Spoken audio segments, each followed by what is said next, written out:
kemudian kombinasi lagi yaitu item 2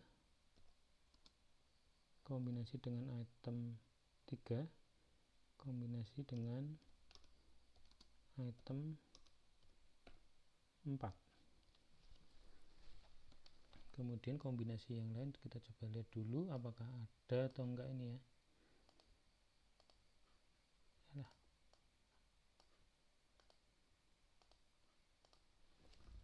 Oke, simpan dulu. Item 1 2 3 1 2 4 1 3 4 gitu ya. Kemudian 2 3 4 gitu ya. Udah kombinasinya sepertinya cuma 4 ini ya. Kalau item 2 3 1 itu sudah ada di atas. Item 2 1 4 itu juga sudah ada di sini itu ya, 2 1 4 gitu ya. Ya kayaknya cuma ini ya, cuma 3 ini. Nah sekarang kita coba cek gitu ya, item set ini di transaksi secara keseluruhan dia muncul berapa kali gitu ya. Kita coba lihat dulu. Kita coba lihat yang pertama ini ya, item 1 2 3 di sini muncul berapa kali gitu ya. 1 2 3 kita coba cek ya, 1 2 3 1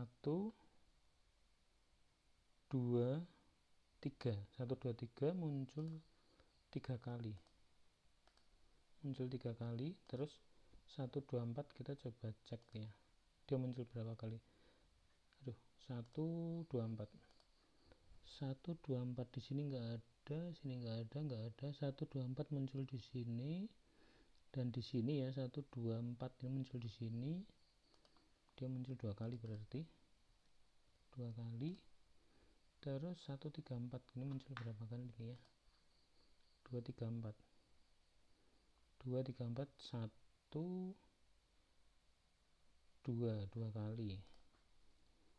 kali di sini 2 kali. 2 3 4 kita coba cek muncul berapa kali ini ya, 2 3 4 1 2 kali, dia muncul 2 kali. Nah kita dapatkan data seperti ini. Kemudian di tahap item set yang isinya 3 item gitu ya, kita dapatkan item yang sering muncul adalah item yang ini ya, baris pertama gitu ya, karena kita lihat jumlahnya itu sama atau lebih dari nilai supportnya gitu ya, yaitu 3 gitu ya, 3. Sedangkan yang lain jumlahnya 2 gitu ya, lebih kecil dari supportnya. Berarti yang ini dia tidak sering muncul gitu ya. Yang frequent adalah yang ini. Yang frequent adalah 1 2 3 gitu ya. Nah, itu ya. Itu. Hasil terakhir gitu ya. Sebentar. Ini saya akan duplikat ini dulu ya. Duplikat. Saya sebut ini tabel 7 gitu ya. Tabel 7 adalah setelah yang ini, yang tidak frequent ini saya del gitu ya, delete row.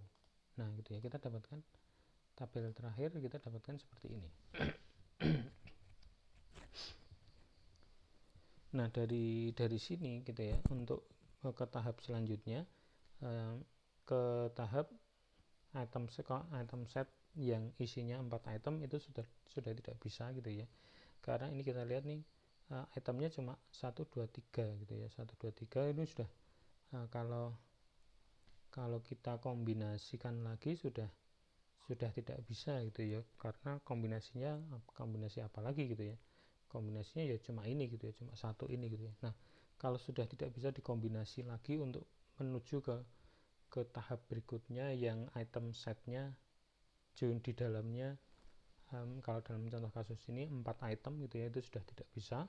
Berarti prosesnya sudah selesai gitu ya, proses selesai di sini gitu ya. Sorry. Hitung-hitungan, bukan selesai secara keseluruhan ya, tapi hitung-hitungan mencari item yang sering muncul ini selesai di sini. Nah selanjutnya adalah kita menggenerate rule-nya gitu ya. dengan menggunakan tiga item ini gitu ya. Kita akan mengenerate rule seperti ini.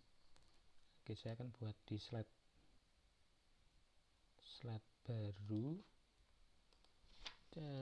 generate rule. Oke, saya akan save dulu generate rule. Nah, jadi yang pertama adalah gini, jadi item yang sering muncul adalah item 1, 2, 3 gitu ya. Nah, sekarang kita generate rule seperti ini. Oke, item 1, item 2, item 2 gini ya. Nanti akan saya jelaskan ini maksudnya. Oke, saya akan pakai 3. Aduh, item 3. Nah, ini memiliki arti gitu ya, dan saya akan mengatakan artinya adalah jika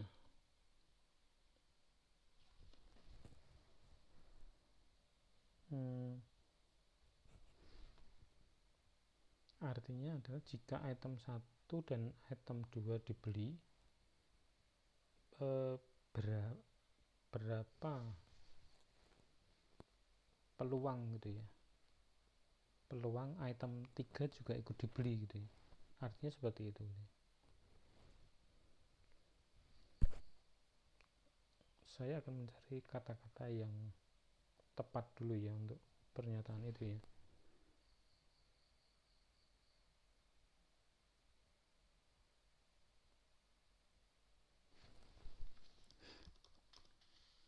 Jika item 1 dan item 2 dibeli bersama,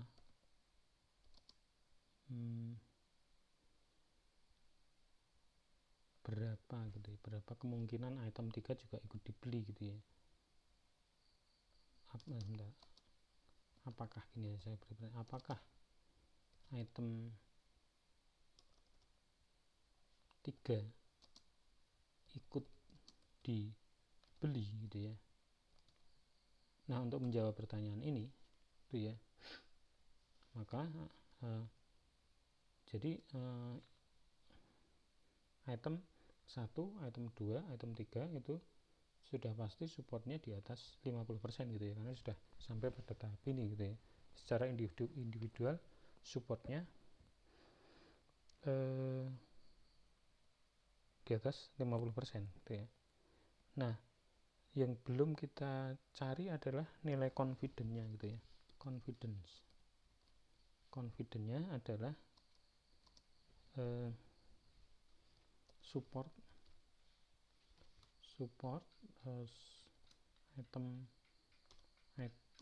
item 1, item 2, item 3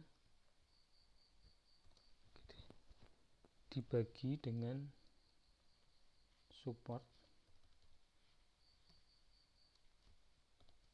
item 1 dan 2, 1 dan support item 2. Nah, gini ya. Nah, nanti akan muncul nilai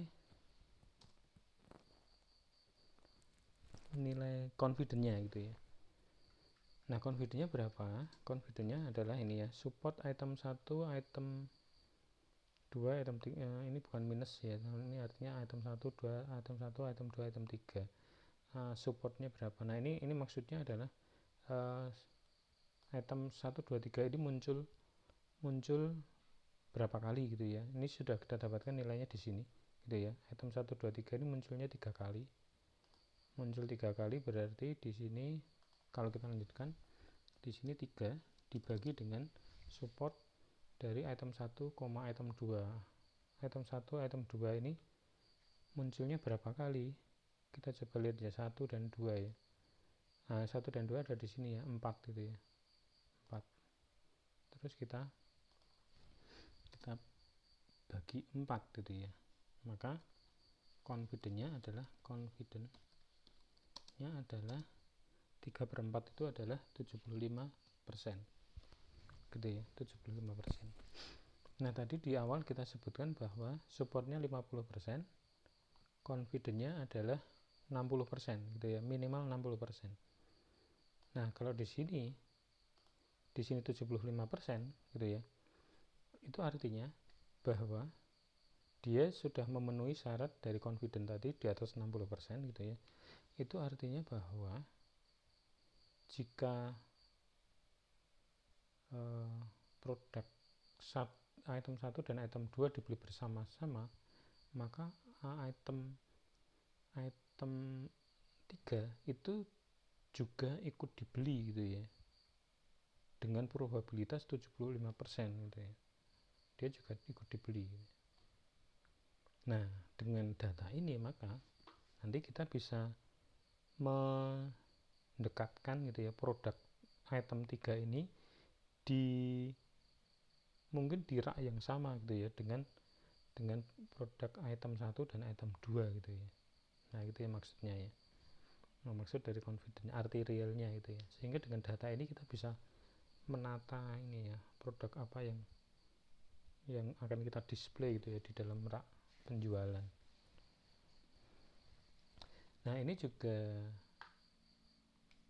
sering dipakai di marketplace juga, gitu ya, di marketplace, gitu ya. Jadi misalkan ada halaman yang menampilkan produk 1, gitu ya, produk 1 dan produk 2, gitu ya, maka nanti pasti di bawahnya itu ada suggestion, gitu ya, yang yaitu produk 3, gitu ya. Produk 3 itu akan muncul di bawah, gitu ya. Jadi orang membeli produk 1 dan produk 2, terus di bawah itu ada mungkin bukan bisa menggunakan kata suggestion atau menggunakan kata-kata related product, gitu ya. Jadi related product dari produk 1 dan 2 itu apa? Yaitu produk 3, gitu ya. Sehingga nanti kemungkinan besar produk 3 dibeli itu akan meningkat, gitu ya. Nah dah gitu ya. Kemudian rule berikutnya adalah sudah kita kombinasikan 1, 3, kemudian dan ini kita duplikat ya, saya duplikat. Nah gitu ya, rule kedua adalah 1, 3, terus di sini 1, 2, gitu ya. Apakah jika produk 1 dan produk 3 dibeli, apakah produk 2 ikut dibeli, gitu ya. Maka confidence-nya coba kita hitung, gitu ya. Nah seperti ini confidence. Nah sudah kita tinggal ganti ini, gitu ya. Support 1, 3, gitu ya. Support 1, 3 adalah 3, gitu ya. Berarti ini kita ganti 3, gitu ya. 3 dibagi 3 sama dengan 1 adalah 100%. Nah ini artinya kalau kita ketemu angka confidence 100%, berarti itu artinya kalau orang membeli produk 1 dan produk 3 itu dia pasti membeli produk 2, gitu ya. Nah itu artinya arti confidence-nya seperti itu. Yakin, gitu lah, yakin, gitu ya. Jadi si pemilik toko yakin, oh kalau orang membeli produk 1 dan produk 3 itu pasti si customer itu akan membeli produk 2. Nah gitu ya. Oke, lanjut ke kombinasi berikutnya, gitu ya. Kombinasi berikutnya untuk rule berikutnya adalah ini berarti 2, ini 1. Nah gini ya, 1. Jika produk 2 dan produk 3 dibeli bersama, apakah produk 1 ikut dibeli? Berarti di sini 2. Nah kita simpan dulu. Support 2 dan 3, gitu ya. Support 2 dan 3 adalah 4. 2 dan 3 adalah 4. Support 1, 2, 3 itu 1, 3, gitu ya. Confidence-nya berarti 75%. 75%, gitu ya. Lumayan, gitu ya. Dia di atas nilai confidence yang ditetapkan, gitu ya. Oke. Kemudian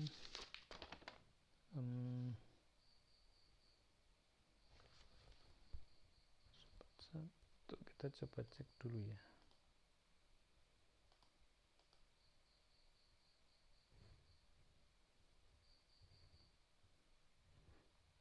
Dan seterusnya sampai ada 3 rule lagi gitu ya.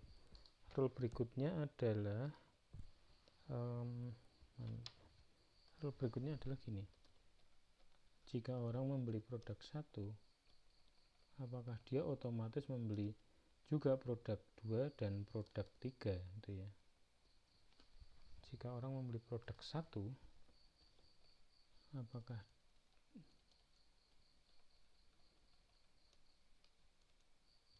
apakah produk 2 dan 3 ikut dibeli gitu ya. Nah gitu ya, berarti ini support 1, 2, 3 dibagi support ini, supportnya I1 gitu ya.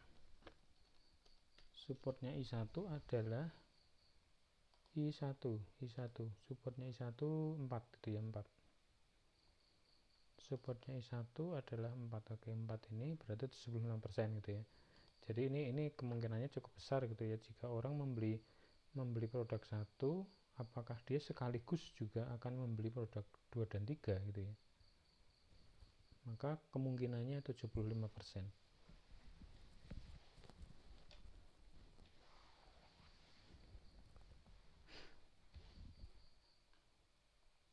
Oke, dan seterusnya ya. Berikutnya adalah berarti ini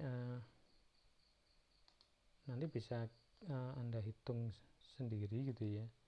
Berikutnya adalah ini berarti rule untuk 2 di sini 1, kemudian rule berikutnya adalah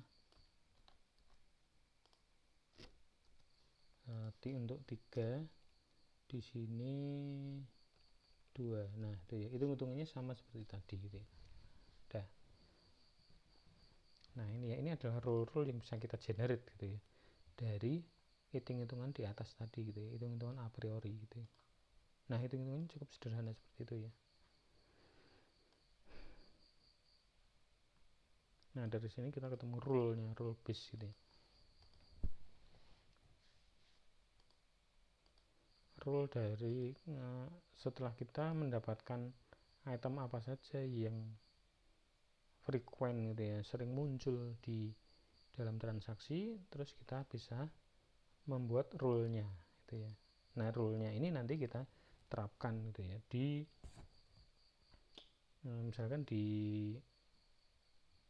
penjualan gitu ya. Oke. Selain penjualan ini juga di bidang penjualan, selain itu juga bisa diterapkan di bidang lain gitu ya. Misalkan di untuk mencari